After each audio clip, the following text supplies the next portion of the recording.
สวัสดีครับสำหรับคลิปนี้จะเป็น Special Tool คลิปหรือฟังก์ชันพิเศษในโปรแกรม Modex 3D โดยหัวข้อในคลิปนี้จะมาแนะนำฟังก์ชัน Venting Analysis Setting หรือการตั้งค่าการวิเคราะห์ในระบบระบายอากาศ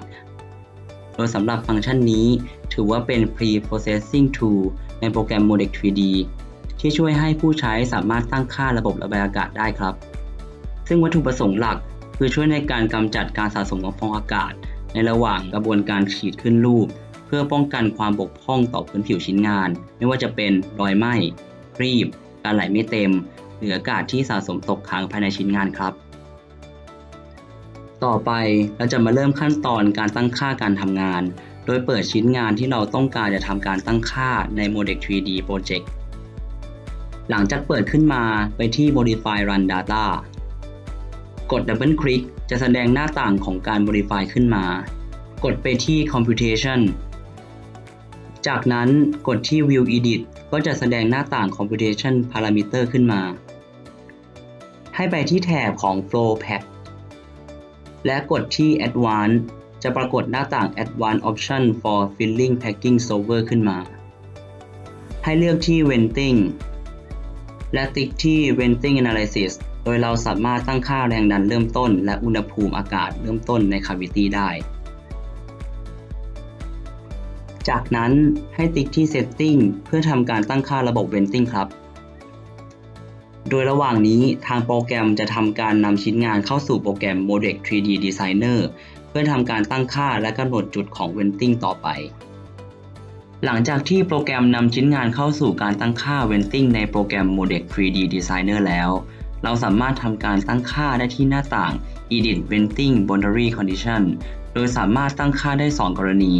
ในส่วนของกรณีแรกคือกรณีที่เรามี Venting Line อยู่แล้วก็สามารถนำเข้ามาได้โดยกดไปที่รูปไอคอนโฟลเดอร์ที่เรียกว่า Import Curve และทำการนำเข้า Curve โดยไฟล์ของ Curve ที่รองรับจะเป็นนามสกุล IGS และ Step ครับ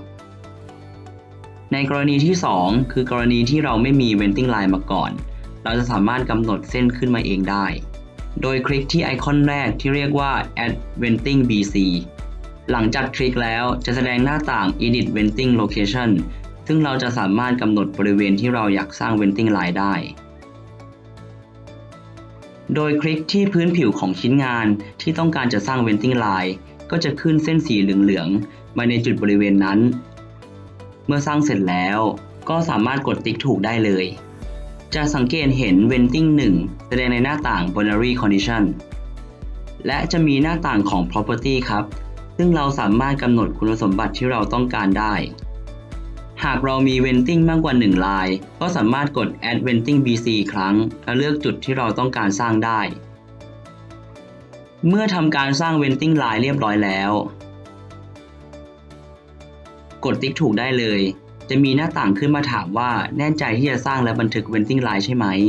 ให้ตอบ Yes จากนั้นโปรแกรมจะนำชิ้นงานกลับมาที่โปรแกรม Modex 3D Project จะสังเกตเห็นได้ว่าหน้าต่าง Boundary Condition จะมีเครื่องหมายติ๊กถูกแล้วเมื่อเรียบร้อยแล้วกดโอเคในส่วนของระบบตั้งค่า Venting จะรองรับ Mesh ในส่วนของ eDesign และ BLM อีกทั้งยังรองรับการตั้งค่าแบบ Thermopassไม่ว่าจะเป็น Water Axis Injection Molding Gas Axis Injection Molding Injection Compression Molding Reaction Injection Molding และ Encapsulation เมื่อตั้งค่าเรียบร้อยหมดแล้วคลิกโอเคซึ่งทั้งหมดนี้ก็เสร็จสิ้นการตั้งค่าระบบ Venting เรียบร้อยแล้วสำหรับการตั้งค่าระบบ Venting ก็จบเพียงเท่านี้นะครับในส่วนของคลิปต่อไป